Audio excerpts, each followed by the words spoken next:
حکومت کی جانب سے عوام پر مہنگائی کا ایک اور بم گرا دیا گیا۔ ذرا جی بڑی ظالم قسم کی حکومت ہے یہ تو۔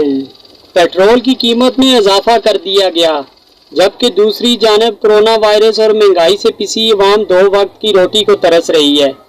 یہ دیکھیں، یہ مین ہیڈنگ ہے، اور پاکستان تحریک انصاف نے اپنے نعرے کو عملی جامہ پہنا دیا کہ غریب کوئی نہ رہے گا۔ اس نعرے پر عمل پیرا ہوتے ہوئے روز مہنگائی کا طوفان بے قابو ہوتا جا رہا ہے۔ جی تو ویورز، دیکھا آپ نے، نیپرا نے سمری بھیجی وزارت پیٹرولیم کو کہ پیٹرول 1 روپیہ مہنگا کرنا ہے، اور عمران خان صاحب نے پیٹرول 5 روپے لیٹر مہنگا کر دیا۔ ایسا ظالم حکمران پاکستان میں ویورز تیل تو نہیں نکلتا، مگر عمران خان صاحب اور ان کی حکومت نے پاکستانی عوام کا تیل نکالنے میں کوئی کسر نہیں چھوڑی۔